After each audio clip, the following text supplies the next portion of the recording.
Welcome back to the channel. This is John Modern, and today we're going to be talking about the 2024 Orbea Rallon in the M10 build. So this is kind of a more entry-level carbon build, and it's the new updated Rallon. So the head angle got a little bit slacker. There's a flip chip. It gets down to 63.5 degrees, and the travel was bumped, I believe, from 160 or 165 to 167. I think it was 160 to 167. Front travel remains 170.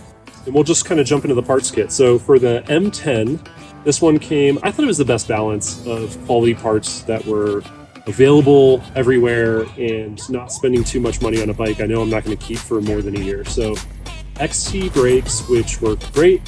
It had a Shimano XT SLX drivetrain,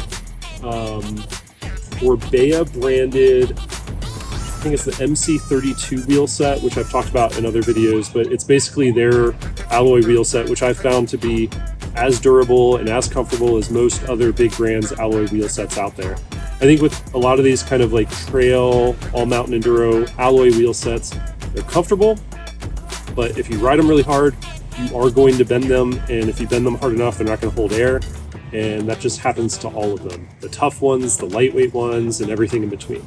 So these are no better or no worse, in my experience, than the offerings from DT Swiss or the Santa Cruz Reserve alloy wheels, or a number of other companies that offer trail alloy wheels.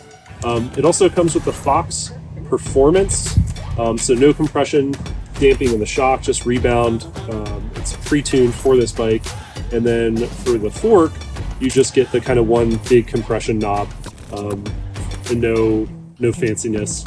It's pretty simple. I'll tell you this much: it hasn't stopped me from getting like personal records on the mountain. Yes, I like to tune my bikes a little bit more finely than this offers, but it really hasn't held me back. This bike also came with the OC. This is Orbea branded dropper post, which I'm not a fan of at all. I think it's kind of garbage. And then, you know, it does some of the Orbea stuff. Luckily, with this Orbea, we don't have the cables going through the headset, as you can see. However, we've got proprietary spacers. Instead of circles, they made this ridiculous shape, and they fit in all nice with the stem that Orbea sells you, but you have to live in Orbea's ecosystem for all this, or buy a conversion kit. So with a conversion kit, you need a new top cap, new spacers, new stem, and it's kind of a pain in the ass. I don't know why brands do this stuff. It's not cool. It doesn't help us. Otherwise, that's about it for the kit. I really like these turbine cranks. I'll talk a little bit about the glove box. It does have a storage box, but it does like rattle a little bit, and it's tightened. I think I need to add like electrical tape to get rid of a little bit of play, but when you're really bombing, and this bike isn't the most forgiving, so the frame, you can really kind of feel the frame, and all of that feedback's going through the frame, and it's moving the little latch inside of there, and you can hear it clicking, and you always think I've got a cable loose, or there's a bolt loose, or something is loose, and it's super annoying. Also, the opening just isn't that big. It was always really hard to get like a tube or other tools kind of in and out of there. I couldn't fit the pump that I like inside of there, but all that said, it's nice to have in-frame storage. It's one of those things that's kind of a luxury, not a necessity. Like, I certainly wouldn't not buy a bike I like because it didn't have that. But it's nice that it's there. I just wish it was quieter than it was. Geometry, I'm going to kind of burn through this. It's pretty standard these days. So 64 or 63.5 C2 head tube angle. Sorry. C-tube angle sitting at about 77. 505 mil reach, a little long for me for an XL. I should have probably sized down for a large. 650 mil stack, kind of forward, down, aggressive in a good way. 440 mil chainstay, and that's standard across the board. You do not get size specific chainstays, and a 1290 wheelbase. All of that adds up to a really well-rounded, aggressive geometry enduro bike. Climbing, however, this bike climbs way better than it ought to, than most trail bikes or all mountain bikes that I've ridden in the past 3 years. I'm thinking about the Santa Cruz Tallboy, which doesn't climb well for a trail bike, or even my Raw Jib, which climbs good for a trail bike, but not great. This bike climbs better than both of those, and those are 130 mil bikes, 120 for the Tallboy. And this is supposed to be 167. Now, I know Pink Bike did a test and they couldn't get, I think, more than 150, 155 mil of travel in the back. I totally believe that. It does not feel like a 167 mil travel bike. It feels like a stretched out all mountain bike. That's not all bad. So climbing, it's got a ton of anti-squat. You sit really high in the travel. I never once even thought about the lever to firm it up. It already feels extremely firm. The seat-tube angle is really nice. You're a little bit stretched out. Again, that was kind of being on a sizing cusp. It could have gone with a large and not felt as stretched out. It really encourages you, like, unlike a lot of bikes, to stand up and just mash on the pedals. You're not going to be penalized for getting up out of the saddle and kind of like dipping down into the soft travel. This isn't that bike. This is going to firm up really quick under power and just take off like a rocket. And with all that said, this is a bike that I would definitely take anywhere. So here in Colorado, we have a lot of big altitude, high country rides where you could be climbing, 3, 4, 5,000 feet in a day at altitude. And you always got to think, like, do I bring the trail brake? Do I want the enduro rig? Because there's sections of this mountain that are going to be gnarly. And with this bike, you don't really have to compromise because you can climb great and you still have the geometry and fork and rear travel that will forgive you on a gnarly descent. So I really like, and that's kind of who this bike is for, I think. And we'll talk about that at the end of the video.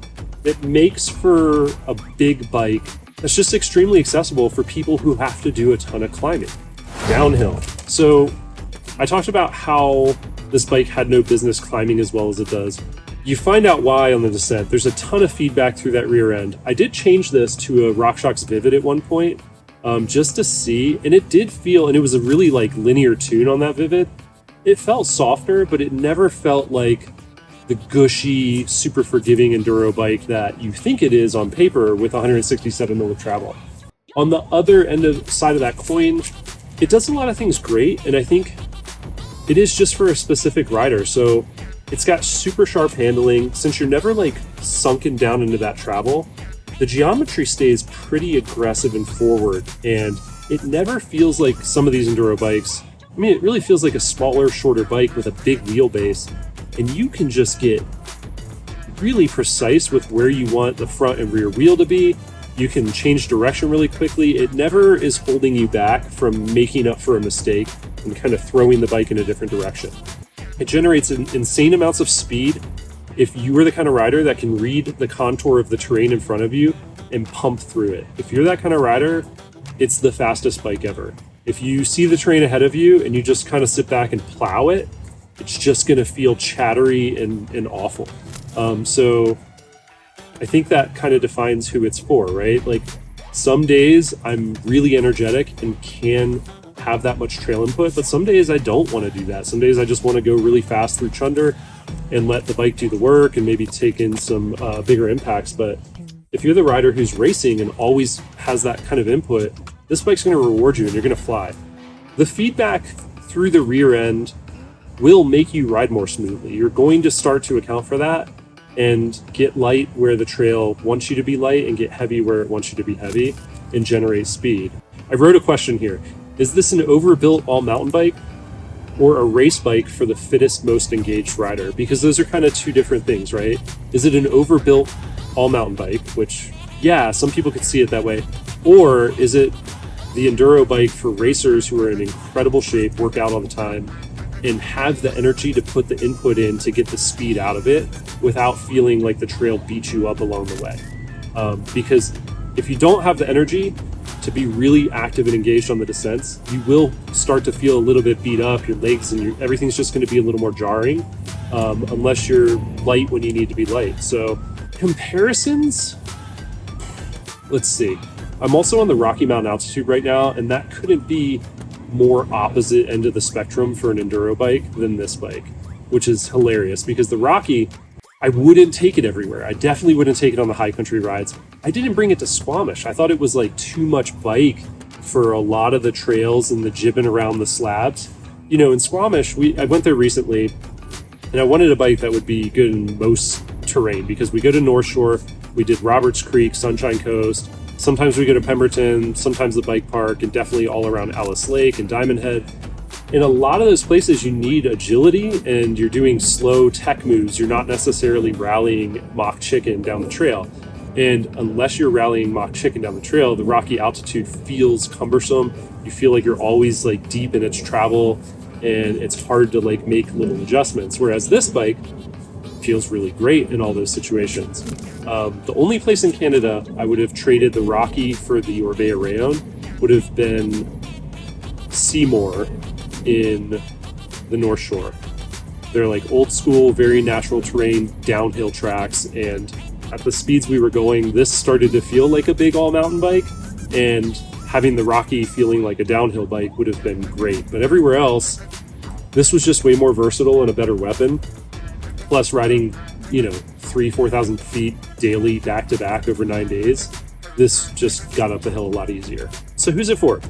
This is the first thing I wrote. I want a big bike, but I climb a ton, right? So you want an enduro style bike, you want that forgiveness, but you also live in a place where you're going to be climbing, your after work ride is 3,000 feet. This is a great option. I think the people in Spain have really steep, rocky terrain that they have to climb a ton. So they designed a light bike that's big that you can still get up the mountain. The other person, I want a big bike, but for it to handle a variety of terrain, right? And I think I've kind of beat a dead horse with that, but if you want a gigantic bike or an enduro bike, but one that you can take to the high country and do a ton of things on and never feel like you brought too much bike, this is great. The third person, there's more use cases, but I've kind of broken this down into 3 people. I race and I'm extremely locked in and accounting for all the terrain with body positioning. And that's that racer, that like really fit racer that doesn't really even need rear suspension, and they're just kind of flying down the trail and they're so active and engaged. This bike is so fast when you're riding that way. Faster than big squishy bikes that can make terrain disappear. This bike, just because you get so much more pumping out of corners, pumping through terrain. And yeah, that's kind of the 3 people it's for. It's a unique enduro bike, and it has a special place for certain types of riders. But yeah, let me know if you have any comments. Have you ridden this bike? Are you considering this bike? If you have any special questions or anything that you want to know, I'm always responding to the comments. So just drop them below, like, subscribe, all the fun stuff. And until next time, I'll see you later.